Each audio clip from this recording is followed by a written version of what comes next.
And when you get that opportunity to work in a corporate office and you're around senior managers, it really enabled me to sort of look up to what he was doing and then start to shadow that coming through. And I really found a lot of success through that early days.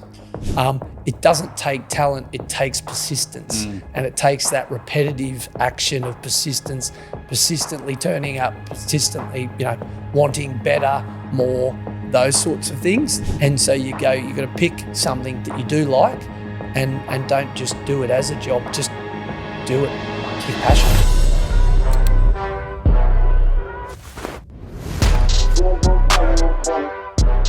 So welcome back to another episode of the How to Become podcast. We're your hosts, Harvey Rivers and Adam Powell.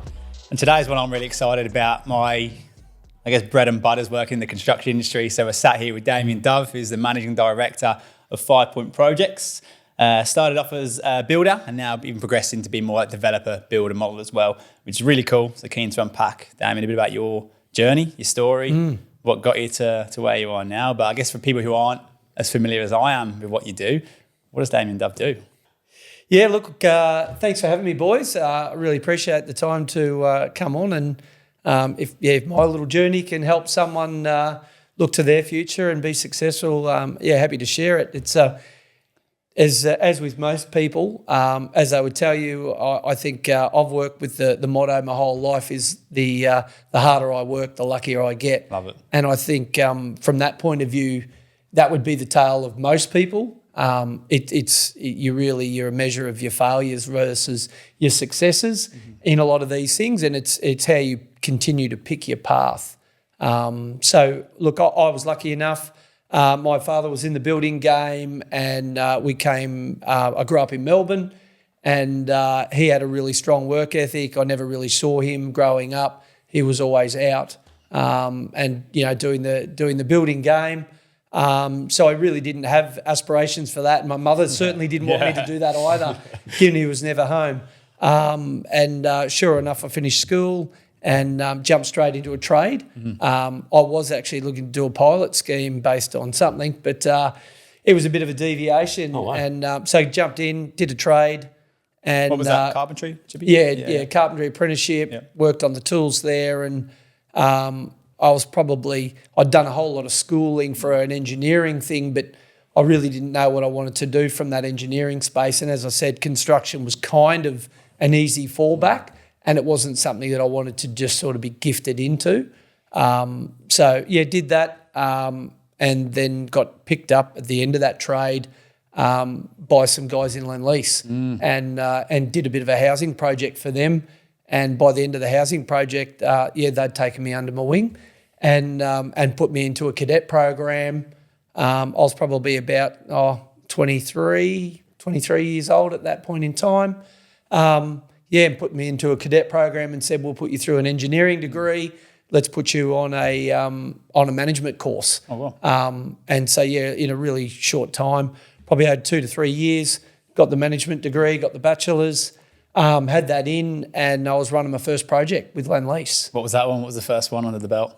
First one, would you believe it was on the Gold Coast? Oh, there we go. It was the Delphin was a component of Lend-Lease, and they were doing the Varsity Lakes precinct. Yeah, wow. And so I was put in charge of the commercial precinct of, they had, obviously Delphin had all the housing, and they had to put all the, the live, work, play. Yeah. And so we were in charge of a few of the commercial offices, a restaurant, those sorts of things. So that was my first gig, as a PM.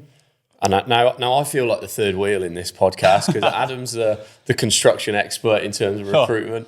Damian's obviously one of the construction leaders on the Gold Coast, and I'm just the guy that does finance. So I reckon I'll be learning as much as anyone on this pod today. But early on, it sounds like obviously you got the job with Lend-Lease, and they kind of pushed you down the route of the study, and you did that first project. After you did that first project and got a taste for it, was that where you just thought, actually, this is for me, and I'm going to really give it a crack? Yeah, I think, look, if you're passionate about something, you get a real drive, and it becomes less about work and more about what your goal is. And for me at that time, I was pretty lucky that a few people in the senior management of the company liked what I was doing. I obviously threw myself at work, followed in my father's footsteps, unbeknownst at the time, but really took that on. And the managing director, Matt Farrer of Lendlease, sort of put me in as a mentor. Oh, wow. And was like, well, let's see how you can go. And so from there, I continued to move forward with the company. And by the time I turned 30 years old, I was the operations manager for Lendlease. That's huge. I got posted down in New South Wales and then in Canberra. That was a really good period for me. Why do you think he took you under his wing? What did you see in you, or what did you show that gave him that confidence to back you like that? Well, it's all about the work ethic, isn't it? Yeah. And corporate companies, they want blood from stone. Yeah. And I was about that, as first thing in the morning and last to leave. And when you get that opportunity to work in a corporate office and you're around senior managers and they see you there in the morning when they come in and when they're leaving, there's little conversations that you have and those little pep talks and they're giving you a little bit of information, a little bit of guidance and what are you doing, what are you up to, and they're giving you their thoughts on which way you can go. It really enabled me to sort of look up to what he was doing and then start to shadow that coming through. And I really found a lot of success through that early days. I think that's been the trend with every single guest that we've had on from a number of different industries. Like we said, we had Alex Rance from the AFL on, and every single person has said they just worked 10 to 20% harder than every single person around them. And that's what allowed them to kind of climb the tree. Do you still see that nowadays, running 5Point, or has it changed? Look, I think we still do see that in people. I mean, there's a real shift in the dynamic of the ages around, work hard, play hard, what that sort of work-life balance and those things. But, people say the cream rises to the top and it doesn't necessarily, but it gets noticed. And so if you're putting in discretionary effort, people can see that you want it. You're not there as a number. You're not there just sort of clocking in and out. And that's what companies ultimately want because, if you put this into the teams, you can't have a footy team full of superstars. And, you put it into basketball, if everyone's Kobe Bryant, there is no Kobe Bryant. So you only need one and then the rest will sort of work around it. So I think when companies do see that person putting in that extra discretionary effort, it doesn't take talent, it takes persistence. And it takes that repetitive action of persistence, persistently turning up, persistently, wanting better, more, those sorts of things. That's what you look for as a manager. You want that because someone will fail 100 times, but the persistence is going to make them get back up and go again. And that gives you a lot of confidence. And I think that was part of my journey. And you stick to those mentors. If you can find yourself a mentor, you stick to them. I think it's really topical. Work from home has been a massive issue potentially for employers over the last few years when you went from really no work from home to full work from home for COVID and now coming out of it. It was kind of a bit of a selling tool to attract people. Well, we do 2 days work from home and now the power's kind of shifted a little bit. Now employers have got a bit more choice of who they want to hire. So some are getting rid of the work from home flexibility. Yep. What you said earlier about being the first in, last out, being around the conversations as kind of water cooler chats. Yeah. You can't have those if you're sat at home in front of your laptop. No, it's really hard to build culture, and I was really worried about that during the time of the pandemic and the like, and it was interesting because we were one of the few industries that we got the pass that you could go to work and you could do that, and in such a difficult time when everyone's feeling isolated and at home and locked up, here we've got the construction industry going to work, having chats, doing those things, and I really think. As much as the allure, and it's easy to say as a manager, the allure to be working from home, you deal with a lot of struggles throughout your job and throughout your role. And working independently is really difficult. And I think for a lot of people, they enjoy working with other people. Like there's a reason why people congregate in cities, because people want to be around other people. And so when you go and you isolate yourself in a home to work from home, you do become naturally isolated from a team. And so to try and reimagine that team through a Teams where you've got faces on a screen, people are still really disengaged because they don't have to be present. And so I think that's where the culture of a business really gets diluted really quickly. It doesn't mean the performance or the people that you've got are less effective necessarily, but as a team, you don't win as a team and you don't produce outcomes for the benefit of a team. And after a while, I think people will just get selfish about what those things are, because then people can only feel the gratitude of their own outcomes.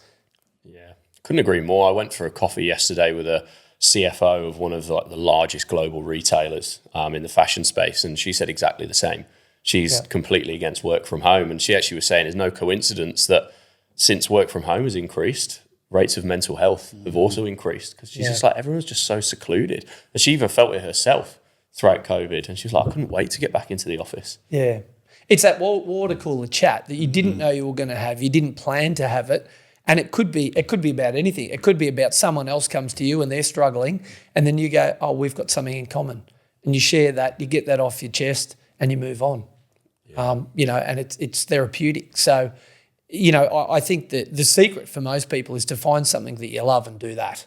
And if you can find passion in what you do, then it really, it's less about the job and what it is. I mean, let's face it, all of us would love to be at the beach every day and wealthy and not have any bills to pay. But I mean, it is a reality of life. And so you got to pick something that you do like and don't just do it as a job, just do it with passion. Yeah. That was our plan, wasn't it, when we started Harwell? We were like, we'll work 20 hours a week, do all right, and spend 20 hours at the beach. Yeah, didn't work out. How naive were we? That's a very, we've all been there. and some of us are still there. So we're 28 now, and I know I speak on behalf as well, feel a bit of pressure, right? We've got a team of 7. So I'm going, geez, that's a lot of people to look after. We've got their wages. Now, you were 30 as an operations manager for New South Wales at Lendlease, arguably the biggest builder at the time in Australia. How did that feel pressure-wise? Look, I suppose I stepped into that role without much of an ego. So because there was a lot more senior people and a lot more experienced people that were out there. So, people are looking for support in their role, and it's around finding what that is and going up to a 30-year veteran project manager or site manager that's been there and done it all, and trying to tell them how to change themselves was not what you would do. An egotistical person would do that because they want to control them. But if you want to look and actually work with them and go, well, what do they actually need from you? That became part of the secret to my success, was actually just listening. What do they actually need? And then providing that.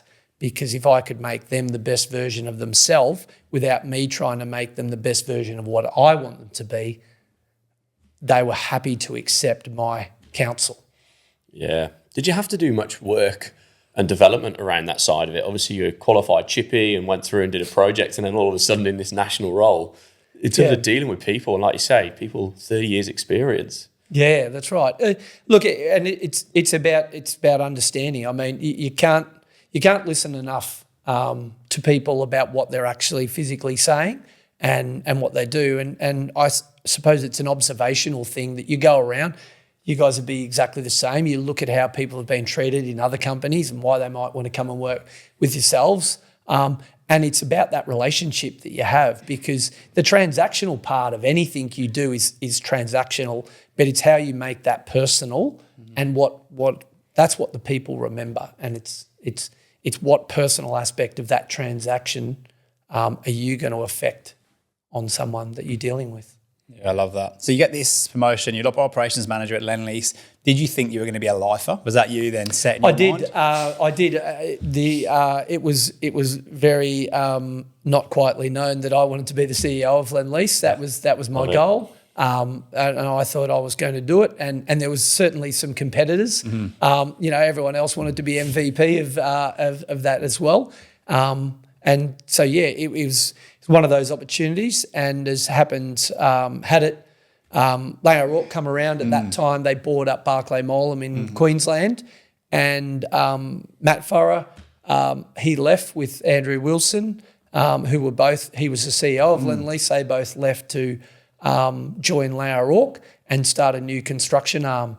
And with that, they offered me the role of operations across the East Coast and doing that. And I followed suit. I mean, it was one of those, I was not unhappy with Lendlease, but the leaders of whom I'd followed, who I looked up to, mentoring, those sorts of things, they left.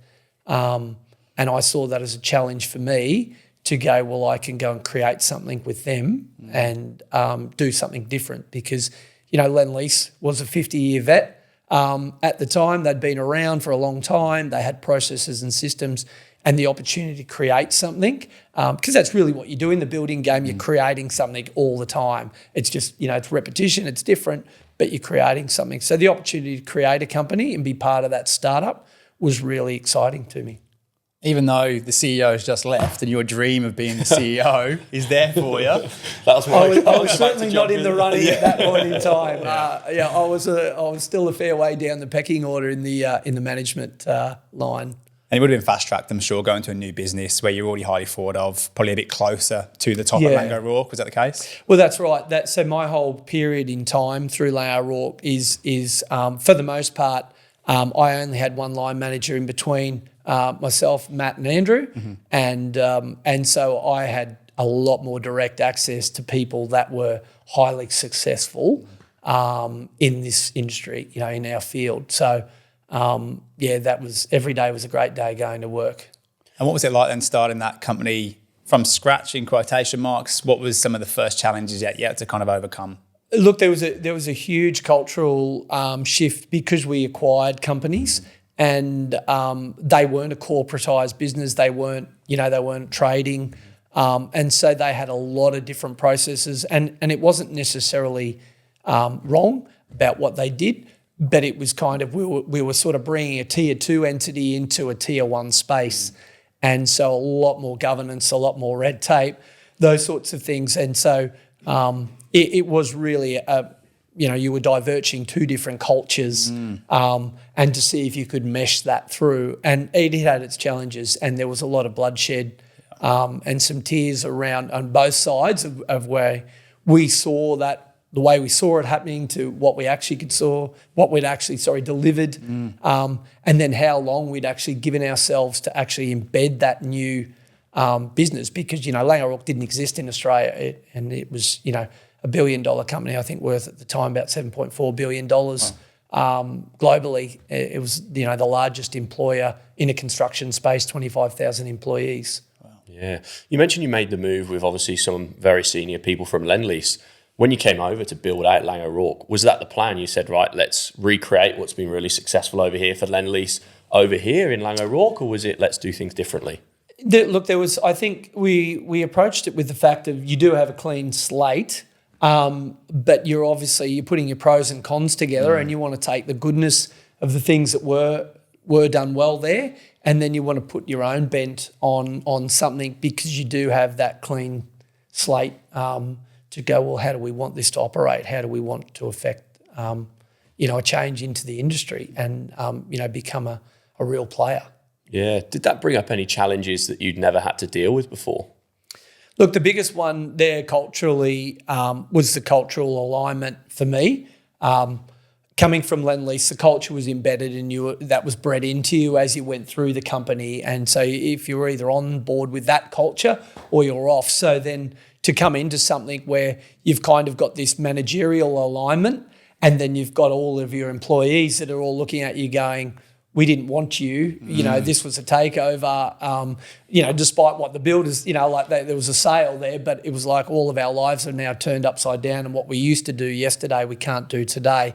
And so it was around bringing them on side and the way you approach things. So again, a lot of that wasn't going to be done with a hammer, as in a steel fist.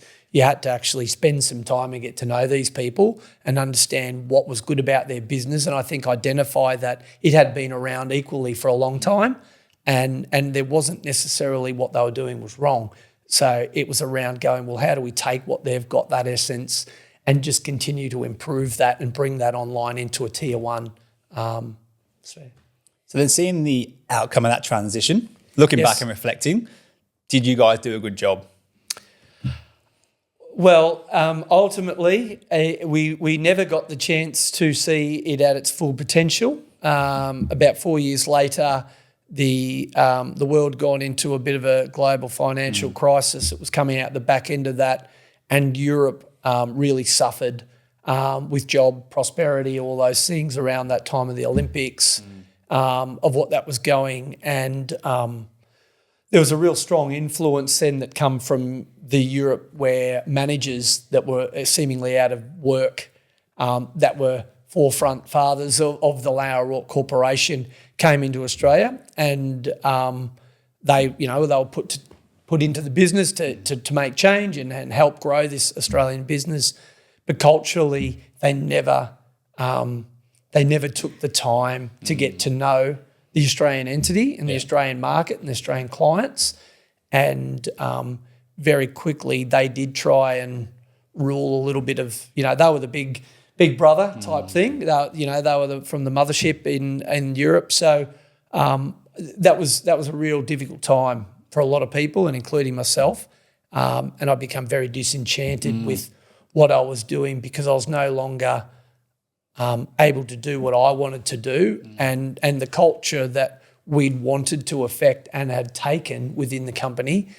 All of a sudden, we were never more united, because we were now there was a new a new change coming into the business, and there wasn't any seemingly there wasn't an opportunity for acceptance of the Australian culture. And so the business shifted gears considerably around how they wanted to operate and the clients they wanted to operate with. And for me, I think, that was I couldn't believe in the message that I was responsible, to convey across the team. So it was very sad to see that come to an end, and I obviously left the business. Yeah, and you mentioned, almost sounds like you felt like you had your hands tied at times with the changes you wanted to make.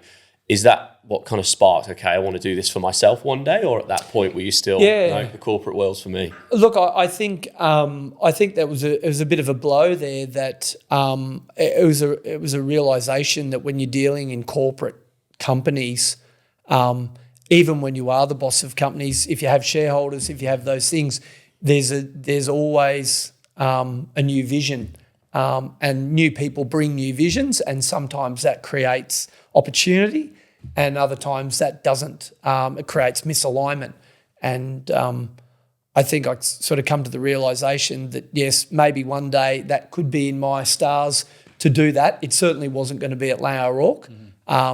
And so on reflection of that, it was probably a wasted period that I may have been able to progress the ranks at Lendlease.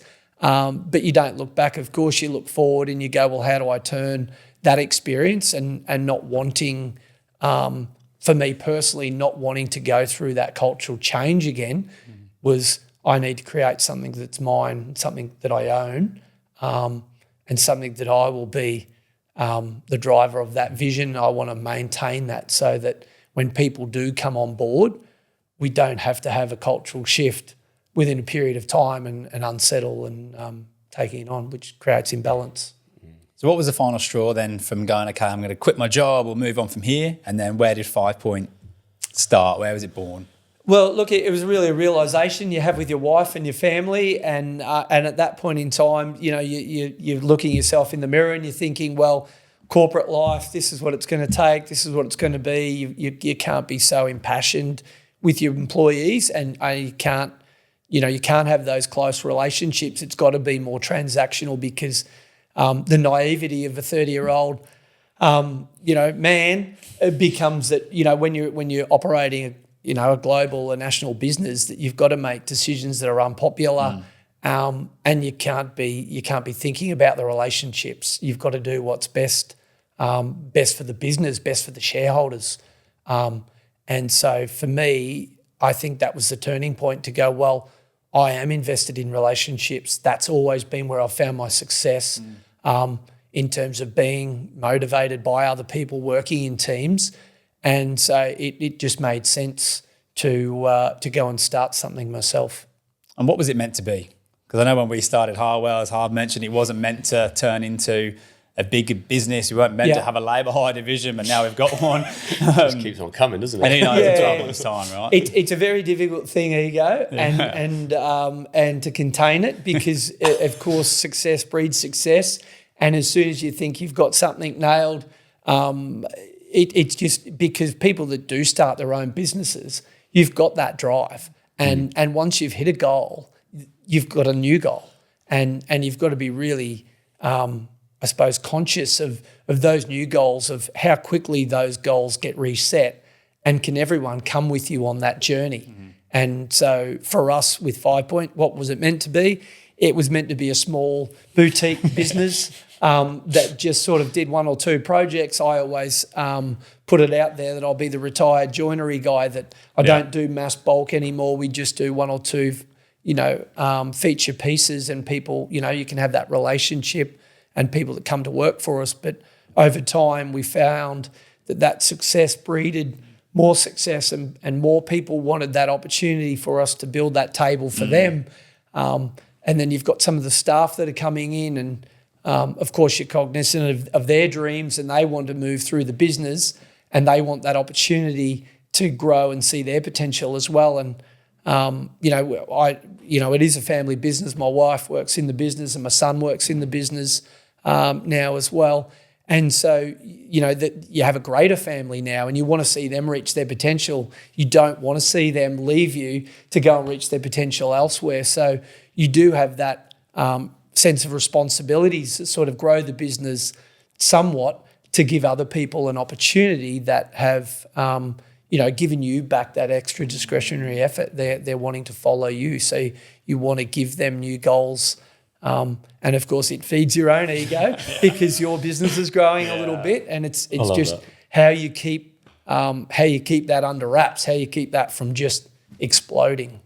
It's the ever-moving goalpost, isn't it? We always laugh about it, and it's like you take on, I'm sure you're the same, you take on a new challenge and you kind of get that imposter syndrome feel, and then you nail it, and you're just like, okay, that feels good, and it almost becomes addicted, and you're like, right, what's the next challenge? And they just seem to get bigger and bigger and bigger, and it's like, where does it stop?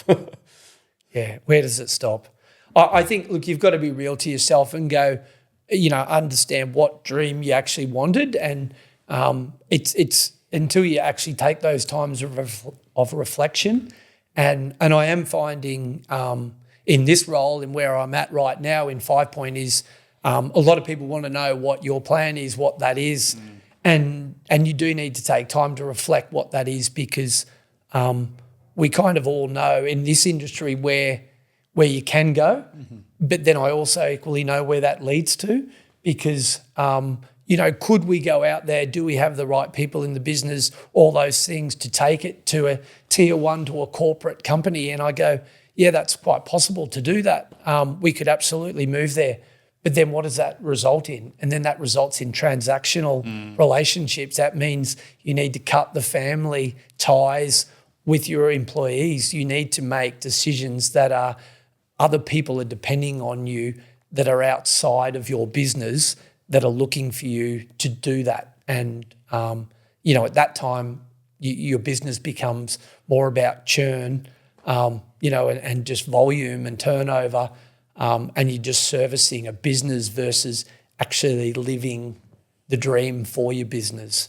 So you've got to be careful that your business doesn't own you, that you continue to own your business. Yeah, I love that. And along the way, going from, we'll do one or two projects a year to the next step, to the next, has there ever been a time or a phase where you've gone, shit, I think we've gone too far, I think we've gone too quick, I think we need to stop? Yeah, definitely. It's a very easy example. Obviously, hard times fell on the whole industry, over the last couple of years.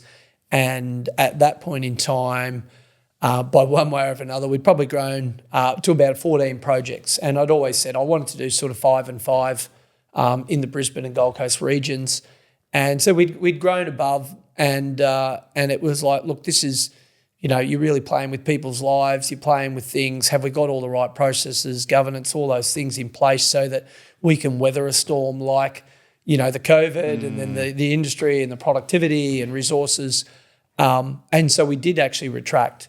And it was probably one of the things that a lot of other companies went and bought a lot of work because they thought it was potentially the end of the world, and you had to, you had to buy up work. You had a business responsibility to keep your business going. Your business had that momentum. So we sort of went, well, look, I said, look, I'm just going to pull back a bit here and let's just tighten up the family and just look after who we've got and let's just see where this all goes. So I think, we were lucky that we didn't get caught with as many projects as a lot of other of our competitors did, where we had projects that were just, like blisters on the balance sheet. So we were able to sort of navigate that a little bit more. And I suppose I'm pleased to see now that the there's a lot more acceptance around supporting builders, acceptance around what is a profitable building company,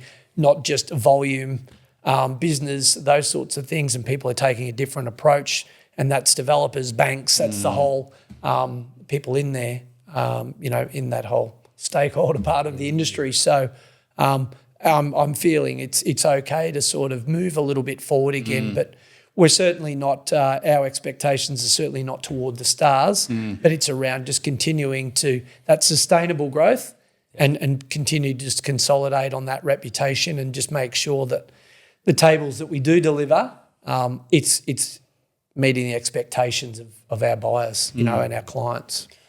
Hi, I'm Yas Madbouli, founder and CEO of Serving Our People. Serving Our People is a general charity. We're a delivery and logistics charity that has started in 2020 to help with the pandemic and the disasters across the country. We are helping very largely in food insecurity. We've got 3 people's markets to help people to come and get much needed goods when they need it. We operate in Southeast Queensland and Northern New South Wales, and we're expanding beyond. Please come and support us on sop.org.au. And we're very thankful to be a partner with this amazing podcast. Was that a tough decision to retract? Because I love your honesty in the sense of business owners, when you do expand and you get the success, it does fuel your ego. Was it tough then, or was it like, no, I need to risk-proof my family here? Yeah, it was, because again, you're looking around you and you're going, well, everybody else is buying work. You need to do that, and but I think that's, everybody's in their own position. But I think, you've got to sort of look at it and you go, well, no, if you do consider what you're capable of and what you want to do and what are the outcomes of that shift, I think, for me, it was probably an easier decision than maybe I would have thought, in hindsight now. And you go, well, now retracting, it's been very lucrative, in terms of the opportunities and people knocking at your door to do that and grow. And there's almost an industry expectation that we grow, and you fill some of the voids from some of the other companies that are exiting the residential space in particular. And it's like, but at what cost? At what does that cost our family of employees? What does that cost, that if we do expand beyond, what's sustainable, do we just become another statistic? Yeah, I really want to dive into the journey and I guess the appetite to start doing your own developments. Before we do that, you mentioned productivity, which has been an issue and it's quite in the news at the moment about some of the challenges of productivity in construction. What's the answer, mate? Geez, there's maybe some political shifts toward changing some productivity there at the moment. Look, it's we had productivity from my point of view is we had COVID. A lot of people had to return to their countries, that were on the 457 visas, and I think it's very well documented at the moment that a return on those 457 people in the construction space has been heavily muted, and we haven't been able to see a return of that workforce that we did depend on. And of course, a lot of those people have come back and you're seeing, the restaurant business and all those things are now flourishing.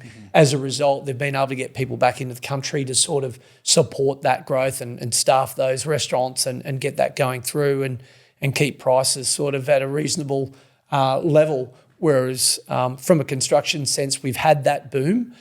Queensland in particular has had a lot stronger boom. Like you're looking at it now, and then on the Gold Coast, it's now the second most expensive city to live in Australia. Brisbane's third, and then that's unprecedented, in the history that I've been working in the industry. For Brisbane and Gold Coast to be sitting above Melbourne is just unfathomable. But it, it speaks to the time and what people want. So for me, that productivity is really around not just the education, but of people coming up in through there, but we are heavily reliant. We are a country that is growing, and migration is one of our biggest opportunities. And it was our biggest importer of what we needed to do as Australia to grow, and restricting that is really putting pressure on people because it's no different than ourselves. There's only so many trades to go around, and I think a lot of companies right now that were a lot more bullish 3 years ago, pre-COVID, to say having too much work was a good problem to have, is you just know you're not going to staff it and you end up losing more money than you were meant to earn. So people don't want to take on more money than, or more work than they can actually deliver because they know finding staff is going to be difficult. What about the innovation side of it? We had Glenn Labricon who's building the light rail, and he was saying he's very innovative, and so the builder he works for, and AI is going to play a big part, and the systems and BIM. Do you find that's something we're lacking in construction in Australia, and that's something that could really bridge the gap? If you haven't got the people, maybe the systems and the tech can catch up? Yeah, it's an interesting one because obviously while I had the benefit of some large global companies and going around and seeing the different ways they construct in the different countries, and BIM's been around for 25 years plus, and in 3D modelling and those sorts of things. It's Australia's a very vast country, and you look at our sector, Southeast Queensland, we're the only part where you've got basically 100, from our city centric, we don't volume out, we don't ripple out. We ripple 100 k's to the north and 100 k's to the south, and about a 20k access off the beach line, so off the coastline. So it's difficult in its vastness to actually get a whole lot of technology where you might be thinking about what sort of products, off-site manufacture, those things. We're heavily reliant on importation, offshore, those sorts of things, which constrain our ability to the way we build.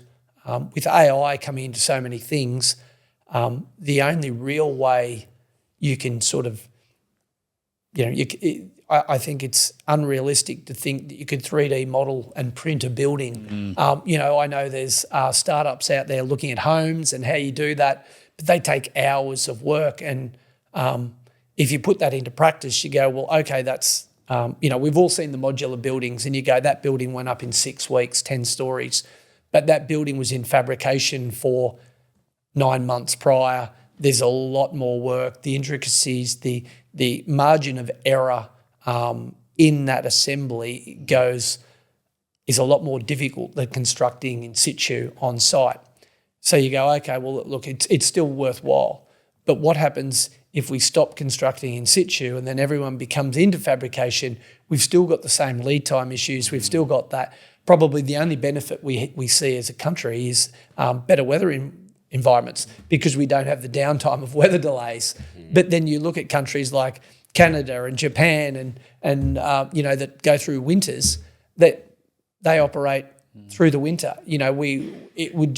Some of us, we need to change some of our workplaces so that we would go, well, when it does rain and snowfall for 6 months of the year, you weatherproof your building sites as they go up, so you don't have to be so reliant on those conditions. So I think I don't want to sound negative about it, but I've sort of seen that process, and it's almost like every new era every 3 to 5 years, you see it sort of roll and poke its head out a bit. And I think it's just there's a lot more that needs to go into that construction industry to make AI a key feature in bringing on homes, buildings, cities at a faster rate. We went to a networking event a couple of weeks ago at the Star, Property Insights, I think it was, and they were talking about how there's a catch-22. We need more people for construction, we need more trades, but then where are they going to live? Where are the kids going to go to school? Yeah. What hospitals are they going to attend? So one side of the fence is saying, no, close the borders so we can house our own people. Yep. But how are you going to build the homes if you haven't got the trades to build them? I think they're even talking about adding stories onto established buildings. How that would work, I wouldn't know. It's interesting because we, like as a country, we quite accept FIFO. And FIFO is out they go, 1,500 workers, they go out and they go and live in the city in dongers and sheds, and they construct, a mine site and put that together. And then you look at the challenges and you go, okay, the Gold Coast. So if we had all the resources at our disposal, where would they live? You're exactly right. And you go, well, why can't we have where we know there's going to be a lot of that migration coming in, that we do set up, short-term accommodation and stay and lodgements so that on the outer realms of the city, it doesn't have to be right along beachfront. But, at the back end of Nerang and through the hinterland there's enough property. There's a good property corridor between, the Gold Coast and Brisbane through Jacobs Well and that area there where we could build some accommodation, like working accommodation, that would facilitate those workers. Now, we did those sorts of things for the pandemic where they were fast-tracking things for people to stay and how we went through COVID.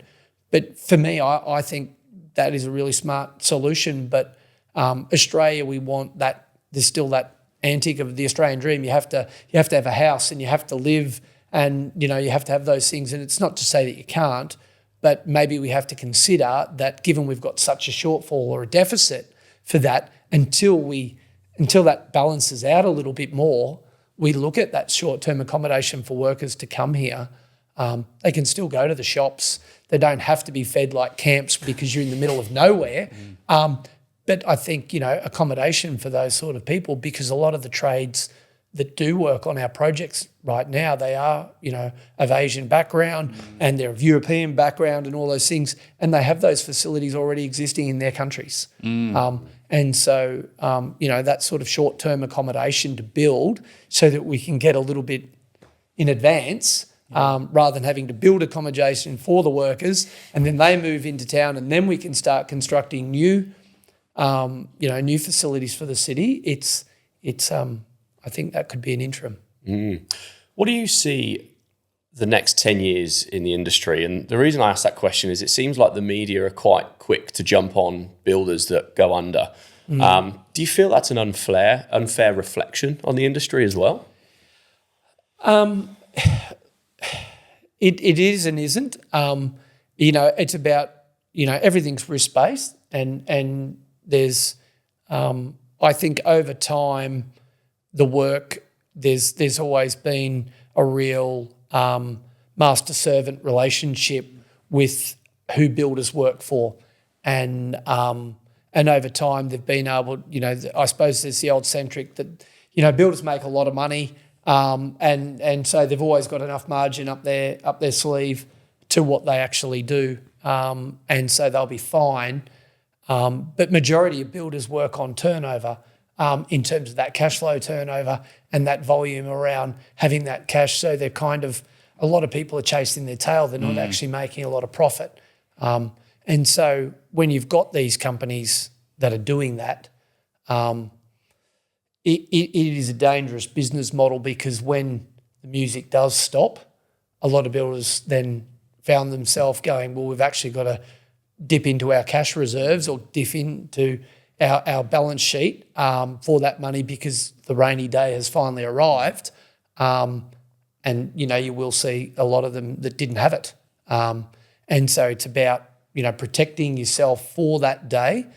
But there is a lot of circumstances that our industry does face that is completely outside of our control and it has been up until now heavily dictated by funding, by clients, by governments, by those things around just sort of saying there's enough competition and a bit of, and I will say from a government or a regulatory response, most industries, and when you've got Australia, the construction is the second largest industry in Australia, it is not regulated that you have to make a profit. If you put it into real estate, you go to any real estate and they'll tell you they can't do anything below 2%. That's a rule. I don't know if it is a law, but it's a rule that real estates all stick by. But yet you've got builders going into something that was zero margin. And it's acceptable to work onto a government contract, a private contract, a bank to fund that, knowing that builder's going in at zero. And so they have their only way of making a dollar is to either downgrade the product, take shortcuts, screw the subby. Yeah. It's like, where are these people going to make money from? Because they've got employees, and most people would operate at an overhead anywhere between 3 and 6%. How do you build a job for zero? That's what I was going to ask. Why do they do that? Because we woke up today and we woke up the next day, and 20 years later we're sitting in an industry that doesn't make any money. They're turning over cash. So does that then segue into why you started the development side of 5Point as well? Look, it was always a lot of builders. I'm not the first to do it. Your profits go somewhere, and unless you're going to put them into a speedboat for fuel each weekend, you really want to create that legacy and that support into your company, because obviously as a company grows, you've got to have more money, more securities, those sorts of things. So you want to be able to invest that profit into something and create assets. And so I think it's really important for building companies to do that. And when you see an opportunity where, the downside is the money's getting torn out of the businesses, construction companies, and there's, a slow turning ship around acceptance of builders actually making a profit, or there's going to be some regulatory thing that puts a baseline on how they do make a profit, is that that development and that investment becomes a lot more tangible to your business, and I think it makes you a lot more weathered, in terms of strengthening what you can actually achieve then. So it was really a decision for us to say, well, look, we've made some money. There's a period in time there where clients, banks, governments aren't willing to accept the contracts that we need to contract under. And, until that acceptance comes, you couldn't really go to the market to get a job. And for me, we didn't have to win work. So it's like, well, if I can't get people that are going to sign a contract that shares some more of our risk, I'm going to create my own opportunity, and I'm going to deliver that until such time that there's, a bit more equilibrium in that in the industry for us. Is that the long-term plan then? Is it to keep a bit of a mix between working for a client and building your own, not to go full? Yeah, absolutely. Look, I'm a builder through and through now. I love building. I'm never going to let someone take that away from us. So we'll continue to be a builder first and foremost. And the development opportunities are what we continue, to bring. And it's, it's great building other people's vision, but it's equally rewarding to, get some of your own vision out there and see some, something from within, so that you do have something that's, truly is your own. What's the race like to buy land? Because the Gold Coast is obviously very tight, right? And there's not a lot of land left to build. There's been a lot of 3-story walk-ups getting knocked down and towers going up. In my head, I see it being everyone's in a big room, playing like paddles, 10 mil, 20 mil. I was going to say the race is like the race for a beer on a Saturday night at about 12 o'clock or 11 p.m. You're about 4 or 5 deep, and everyone's trying to get the attention of the landowner at once. Yeah. So he who's waving the biggest note gets served first. Yeah. That is another thing that potentially has a negative impact for the industry, because where you've got land prices that are getting out of control, and you're paying for that, there's an end consumer there that has to foot that bill, because ultimately the development is what the development is, and the outcome and the costs all have to be passed on to the consumer who's buying the product. So it is a problem for us that, if we keep that race to it, and I think so we've got to be a little bit more realistic, and I think, in both ways, the people selling the property and the people buying it is there a real intention of actually moving forward with that, or is there an interim? And that's where it becomes quite problematic if people just buy a site to try and make a profit on that before they've done anything with it and on sell it. Because then it's contributing to the affordability crisis even further. So and then you end up with a whole lot of land that's undevelopable, and we're seeing a lot of that right now where they're crying out for stock that's sub $1 million, and no developer really can afford to buy the site because it's overpriced now, because someone sold it and the next person's bought that for a profit and they're trying to on-sell it next person. And so you've got these sites now that are overpriced, and it really takes a whole lot of work and a huge shift in industry and market to see those sites come back. Do you think that's going to have to change, or do you think people are just going to have to be more creative in the way that they're doing things? I definitely think, in that circumstance, you're probably going to see a lot more collaboration between people, and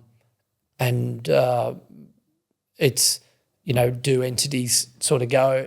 There's a little bit of every man for himself out there at the moment, but what we've really seen is, and what I've experienced from myself personally, is a lot more alignment between the builders. And so, you can comfortably sit around a table or run into another builder, and instead of being, enemies at, guns at 10 paces, you're a lot more willing to sort of talk with them and discuss what are the opportunities and what are they seeing, and doing that. And I think that really needs to happen in that development space as well, because if people are sort of, that greed thing, it gets thrown around quite a lot, and I suppose it's, everybody's in their own business to make money, is to be that you're going to, do you have to make the big score on each development, or do people just have to be a little bit more mindful of the journey and go, well, take a smaller piece and be comfortable with that. And I think that goes all the way through, from the person that's selling the block of land to where that all sort of goes, because ultimately that person selling the block of land says, I need to sell it for more because I can't buy here. Yeah. And it's like, but it kind of starts, it does start there. So we want to try and halt a little bit of that, but that's just me trying to get a better block. Good deal. So a little bit of self-indulgence there, isn't it? We'll get that video sent to you. Should the government be doing more, do you think, to step in and help regulate this? Look, I think a big step that the government could do, particularly in the price of building, is to regulate how a building company has to be seen to be making a margin, or has to evidence themselves. We've the government's brought in through the QBCC these trust accounts, and that's all about security of money for the subcontractors, and that's great. But they're forgetting the builder, and it's like, you're also there to service the builders as well. And the reason why the builders are going broke is because they're not able to contract into projects and opportunities that make them a margin. Yeah. I wouldn't like to think that there's any builders out there that deliberately go to work to go broke, and people aren't necessarily building stupidly. I mean, we can all cook a steak, and just like most builders, they can all build the same product. So, and we're all using the same pool of contractors. So it's really around the understanding of government providing better risk governance and controls over the industry, so that you can see companies that are going to last and do it, so that if a company can't demonstrate that they are making a profit, or that they have the opportunity to make a profit within those projects, should they really be engaging with them? Yeah, so the trust accounts aren't really solving the problem. Right, like they're helping. They're with not that solving the immediate- problem because, the outcomes of what we've seen on the Yeah. builders that have gone broke is those trust accounts are deficient in funds. And it's just purely because they've kind of, in my mind, there's a problem there, and they've gone, okay, we've got to stop subbies being, victims of builders going broke. And so what we're going to do is we're going to deal with this issue first. And it's like, well, the lead indicator would have been to deal with the builders first, stop builders going broke, and then, implement that process. Or they could have been implemented concurrent with one another. But it doesn't seem like there's been enough done about ensuring how does the government procure contracts, how does the government go about those things, so that, how does the private versus the public space go about their way of showing value and doing it. And in the simplest of forms, we've got, a real estate agent, that's in there that says, I can't go less than this margin. They can't sign a contract. There's for what that is.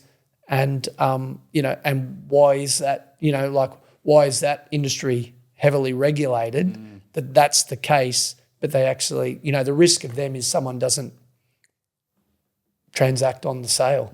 But it's not necessarily Stock's still there, right? That's someone else. A key risk. And so, I don't want to focus on the real estate, it's a completely different industry than ours, but it's like, if the government's going to focus on policy and how they might provide some better control for us, you would think you'd be going, well, stop it where it's happening, because builders rely on those relationships for those contracts. So I couldn't for 1 minute think that any of those builders that have gone broke over the last few years deliberately intended to hurt those contractors, because they were their lifeblood. Those contractors were the ones that tendered those projects for them, that got them awarded those projects, that delivered the quality product that they received awards for. Yeah. So, that you really are joined, and we socialise, or everybody does. You socialise with your contractors because that's who you spend all your life with, 10 hours a day with. So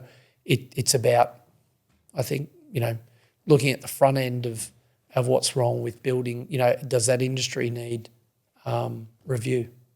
I know recruiting here for these 6 years now in construction on the Gold Coast predominantly, it's so small and tight-knit and relationship-driven. Yep. Do you feel that's been a really key strength for 5Point, the relationships you've been able to build with your subcontractors, suppliers and stakeholders to get to where you are now and get through potentially tough times as well? Yeah, maybe. It's. I think, you want to reward those relationships, and you want to see that come through, because again, if you think back, that was one of the things that I identified, that was how we get people to work with me that were in positions of power, and you've got that with subcontractors. I don't think a lot of people do that. You have that sort of, you hear it going out, and you go, subbies. Oh, don't worry about the subbies. Don't worry about that, and you go, but you have to worry about the subbies.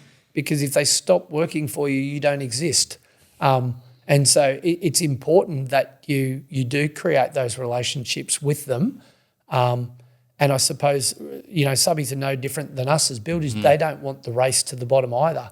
They want to know that, as long as they're giving a fair and reasonable price, they're going to get a fair and reasonable opportunity to make a profit themselves. So without sort of just stringing them out to the lowest denominator. So I think that's, for our staff, they don't like doing that to people. People don't want to screw people out of money. There may be a small fraction of people, like if you've got 5% of people that enjoy, inflicting pain on people. But for most people, they want to go to work, they want to have a good time, they want to enjoy what they're doing. And you don't enjoy what you're doing if you're telling people you're not going to pay them. Or you're going to try and screw them out of money. So, so from my employees, we don't go about that way. We go about a fair and reasonable approach and say, look, the relationship's there. If you guys can meet our budgets, we're happy. That, good enough is enough. And for the contractors, then it's about that relationship of how you respect them and treat them throughout the project. So they, I think a lot of our contractors enjoy coming back to work. We certainly have our dust ups. It's a construction site and they're blokes, and it's no different than two footy teams. What happens on the paddock, it happens. But at the end of the day, if everyone can sit around, and have a beer, how good. Yeah, We're doing exactly what we should be doing. Yeah. Back to the current day, 5Point, part of your business under a new model as such. Is the plan to keep growing? Sustainable growth. We talked about the allure of an industry and an opportunity to grow. And I think we're sort of coming into our 10th year. It's something that, yes, I do. I do think we've got an opportunity to grow a little bit further. I have absolutely no intention of becoming a tier one or a corporatised company. I like the fact that the people within our company I can have direct contact with at all levels throughout the staff, that we can do that. So I think the growth that we'll see is whilst we can continue to maintain the relationships with the employees and with the people that we work with, our customers, our clients, those sorts of things. So I think we've sort of earned a bit of a capacity, right, to sort of expand a little bit, but not as much as some people may think. With your background from the tier one world, have you tried to bring in the good parts of that plus maybe some of the better parts of not being a tier one company and mould into the perfect formula, would you say? Yes. You would definitely want to do that, and it's a real risk because you start to bring in other people, a different culture, and like clearly we had great systems in corporate things, and they're there to mitigate our risk, and so there's that whole, yes, let's bring this on, this will help manage people better and manage people, and then you can become quite complacent. Next minute you look around and there's paperwork and all there is red tape in the company. And it's for the best intentions, but it doesn't result in that manner. And so, the people that are in our business, we want them to take accountability, and we also want them to take a risk. You want them controlling it. And I think, people want to have the opportunity to have some rope and do things with. And if you're heavily governed by paper trail, it doesn't give them the opportunity to sort of put their own spin on outcomes and sort of try some things and see that success. So we're sort of conscious of what that looks like. So I think anyone that's worked in the companies that I've been in the past, they'd certainly see a flavour of some of that governance, but we've got to be really careful about how we do that. On the flip side of that, some of those companies had great parties, had great, collaboration around what we do, and that's definitely one thing I really love doing. I said I had one mantra, which was the harder I work, the luckier I get. But I also then say, well, work hard, play hard. Yeah. And for us, again, you've got a lot of people in your business that are working hard, they're doing big hours, and so they do want that stress reliever, and having those opportunities to go out and do something as a team, take those events. So we do a lot of group, internal functions, and then we like to do a lot of things with the trades out on the sites as well. And you've got to remember they're tradesmen as well. They're not looking for the decor of a 5-star restaurant. They're looking for just, I suppose, down to earth Aussie blokes and ladies that are just enjoy a camping settee. And we've gone and done that. We've just gone out with subbies and gone out to the bush and just sat around and cooked a barbie and walked around out there and done that, and everyone's equally at home as doing it. So it's around just finding that mix that you can do things that you enjoy with your staff as well. That's so good. And then what about you as a leader then? So being hands-on from 10 years ago when you started the business, you've been doing a bit of everything, to what you are now, and we know your business quite well and recruited for a few years, so you've got a good level of structure and management in there. But what does your day-to-day look like? What are you responsible for? What have you delegated? Yeah, so I've delegated a lot of the business now. So we've got a real strong, I'll call it middle management that really does the day-to-day between the project teams and the clients in terms of how we operate from safety, commercial, operational aspect of that, which is working really good. We have an executive team that I obviously sit within, and we're really looking at the strategic options and opportunities within the business to, one, either educate a little bit of the industry on what we're doing, in terms of risk mitigation for builders, how we can sort of future-proof ourselves, and looking at that. So my day-to-day is, come in, see a bit of the staff, try and get to a few projects throughout the week, and then fit in sort of those conversations and getting a bit more time to sort of think about what we're doing, where we're going, and make sure it's well considered. Was that easy to give away? A bit of power?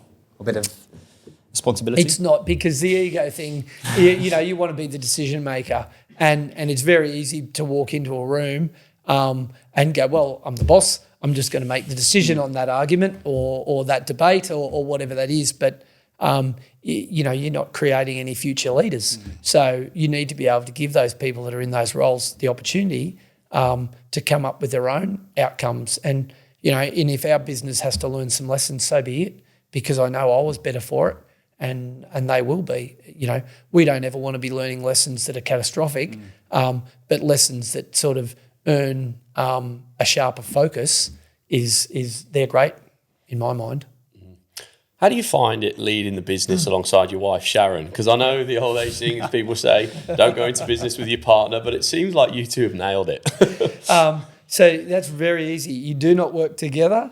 And so, our day-to-days, other than having through executive meetings, which we do on a weekly basis, we don't operate together. So we operate independently of each other. There's the obvious dynamics that most people would expect is she's the boss at home and I want to be the boss at work, but she has other ideas on different days and she's the boss at work as well.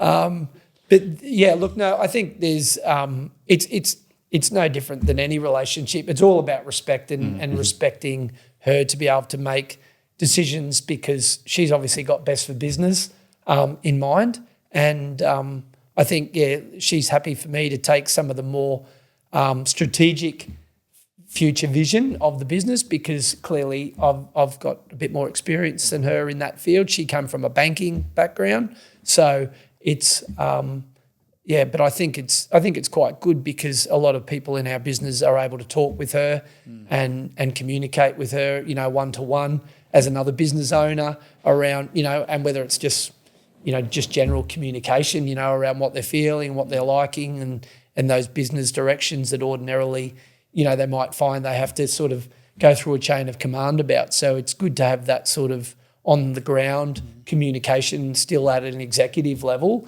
of that feedback. So, she tries to put that into a positive outcome versus going, these things are happening and whatever else. It's like, well, okay, these things are happening, so why? What can we do about it? So you're taking them as examples to benefit for us. So main part is separately. Yeah. And what about the dinner time? Like, do you manage to leave work at work, or does it just flow into... Look, it is a real big one for us. And our kids, certainly, they're maturing now into adulthood.